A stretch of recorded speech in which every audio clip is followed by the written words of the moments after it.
Hi అండి. Recipe చూసారా ఎంత కలర్‌ఫుల్‌గా ఉందో.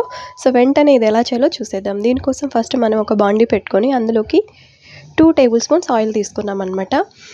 ఆయిల్ హీట్ అవ్వగానే మనం ఇందులోకి 1 టీ స్పూన్ ఆవాలు యాడ్ చేస్తామండి.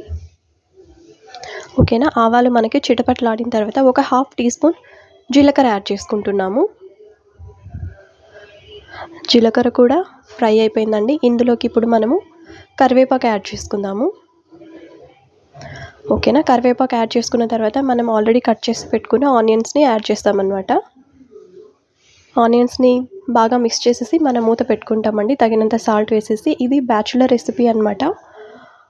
బ్యాచులర్స్ అయితే చాలా ఈజీగా త్వరగా ప్రిపేర్ చేసేసుకోవచ్చు. ఇది రైస్లోకైనా, చపాతీలోకైనా, దోశలోకైనా, దేంట్లోకైనా సూపర్గా ఉంటుందండి.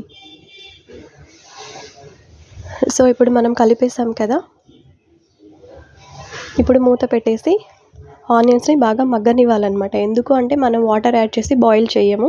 ఇవి ఆయిల్లోనే బాగా మగ్గిపోయి ఒక వెరైటీ టేస్ట్ వస్తుందన్నమాట. సో, అందుకోసం మనము మూత పెట్టి ఆనియన్స్ని బాగా మగ్గనిస్తామన్నమాట. ఇందులోకి ఇప్పుడు మనము హాఫ్ టీ స్పూను అల్లం వెల్లుల్లి పేస్ట్ యాడ్ చేస్తున్నాం అన్నమాట.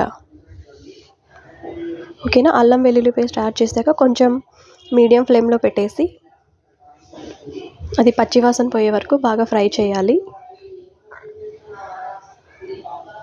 తర్వాత ఒక టీ స్పూన్ ధనియా పౌడర్, అలాగే కొద్దిగా కారం అండి, కారం పొడి. తర్వాత garam masala, half teaspoon garam masala.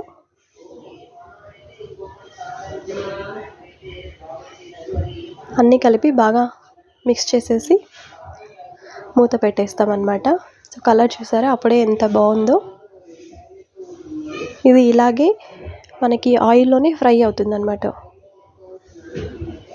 చాలా అంటే చాలా తొందరగా, చాలా ఈజీగా, అసలు వంట రాని వాళ్ళు కూడా ఎంత ఈజీగా చేసేసుకోవచ్చు అంటే అంత ఈజీగా చేసేసుకోవచ్చు ఈ రెసిపీని. సో, ఒకసారి మీరు కూడా ట్రై చేసేయండి. Thanks for watching.